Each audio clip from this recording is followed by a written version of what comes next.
नमस्कार, श्रद्धास किचनमध्ये तुमचं खूप खूप स्वागत आहे. आणि आज आपण श्रद्धास किचनमध्ये पाहणार आहोत हॉटेल स्टाईल शेवभाजीची रेसिपी. चला तर मग रेसिपीला सुरुवात करूया. इथे मी शेवभाजी करण्यासाठी 1 वाटी शेव घेतलेली आहे, म्हणजेच नमकीन घेतले. ही तुम्हाला बाजारात इझिली अवेलेबल होऊन जाईल. इथे मी शेवभाजीसाठी कढई तापत ठेवली आहे. त्यात 2 मोठे चमचे तेल घालणार आहे. शेवभाजीसाठी तेल जर आपल्याला जास्तीच लागतं. इथे आपलं तेल तापले, त्यात मी घालणार 1 चमचा मोहरी, 1 चमचा जिरा आणि मोहरी छान फुललं की त्यात घालायचे बारीक चिरलेला लसूण. 7 ते 8 पाकळ्या घेतल्यात मी. लसूण छान आपल्याला लालसर होऊ द्यायचं आहे. छान लालसर होईपर्यंत भाजायचं आहे, म्हणजे त्याचा कच्चा वास निघून जातो. इथे मी घेतला 1 मोठा कांदा बारीक चिरून, तोही छान आपल्याला भाजून घ्यायचा आहे. कांदा छान आपल्याला लाल होईपर्यंत भाजायचा आहे, म्हणजे आपली ग्रेव्ही आहे ना छान टेस्टी होते. तुम्ही बघू शकताय कांद्याचा कलर चेंज होत आलाय. आणखीन 1-2 मिनिटं आपण कांदा छान भाजून घ्यायचा आहे. इथे तुम्ही बघू शकताय कांद्याचा कलर चेंज झालाय. आता मसाले घालायचे आहेत. त्यात घालणार आहे मी पाव चमचा हळद, 1 चमचा धना पावडर, 1 चमचा लाल तिखट, 1 चमचा घरगुती साठवणीतला मसाला आहे. तुमच्याकडे जर हा मसाला नसेल तर तुम्ही कांदा लसूण मसाला सुद्धा वापरू शकता. आणि शेवभाजी जर तुम्हाला झणझणीत करायची असेल तर तुम्ही मसाल्यांची क्वांटिटी 1-1 चम्मचनी वाढवू शकता. ह्या स्टेजला मी इथे घालणार आहे टोमॅटोची पेस्ट. या पेस्टमध्ये मी 2-4 काजू छान बारीक करून घेतलेत.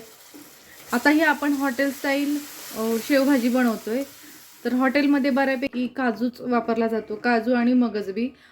त्यामुळे त्याची टेस्ट पण वेगळीच होते. टोमॅटोची पेस्ट टाकल्यानंतर मसाला आपल्याला छान भाजून घ्यायचा आहे. आपल्या ग्रेव्हीला आहे ना तेल सुटलं पाहिजे, तोपर्यंत आपण ही ग्रेव्ही छान भाजून घेणार आहोत. आणि ग्रेव्ही शिजण्यासाठी आपण इथे कवर करून 1-2 मिनिटासाठी ठेवणार आहोत. 1-2 मिनिटानंतर आपण बघूयात आपली ग्रेव्ही शिजली आहे का. हे बघा, ग्रेव्हीने छान तेल सोडलंय, म्हणजे आपली ग्रेव्ही छान शिजली आहे. आता या स्टेजला आपण इथे घालणार आहोत 1-2 चमचे दही. दही जास्त आंबट नसावं, याची तुम्ही काळजी घ्या. दही जर जास्त आंबट घातलं ना तर मग टेस्टच वेगळी होते त्याची. तर आपल्याला थोडंसं कमी आंबटच दही घालायचं आहे चवीसाठी. आणि छान 1-2 मिनिटासाठी आणखीन झाकण ठेवून वाफ काढायची. आपण बघूयात आपली ग्रेव्ही शिजली आहे. हे बघा, आपली ग्रेव्ही छान शिजली आहे.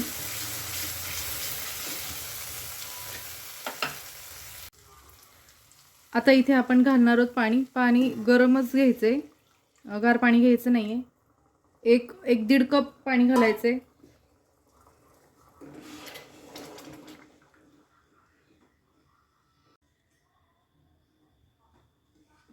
गरम पाणी घातलं ना की भाजीला तरी छान येते आणि चवही वेगळीच लागते. आता याला एक उकळी काढून घ्यायची आपल्याला. त्याचबरोबर आता आपण टाकणार आहोत 1 चमचा मीठ. मीठ घालून छान एकजीव करायचे आणि आपल्याला इथे एक उकळी काढायची. आपल्या ग्रेव्हीला छान उकळी आलेली आहे. आपण यात शेव घालणार आहोत. शेव घातल्यानंतर आपल्याला भाजी जास्त वेळ शिजवायची नाहीये. शेव लगेच मऊ होते, त्यामुळे जास्त वेळ शिजवायची नाहीये.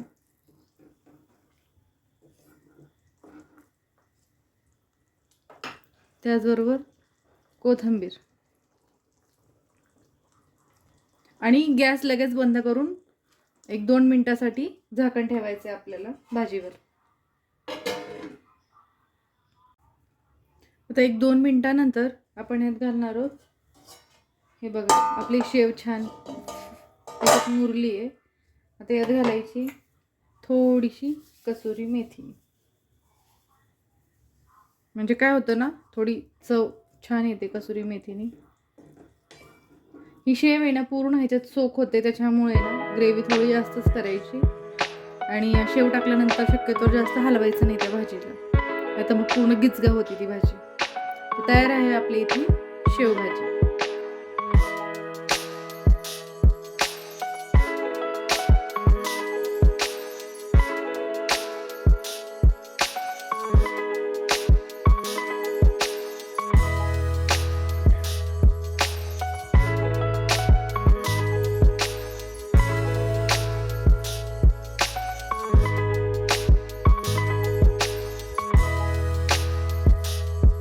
तर मग कशी वाटली शेवभाजीची रेसिपी? आणि जर रेसिपी आवडली असेल तर व्हिडिओला लाईक, शेअर आणि सबस्क्राईब करायला विसरू नका. आणि हो, पुन्हा भेटूया अशा नवीन रेसिपीसोबत. तोपर्यंत धन्यवाद.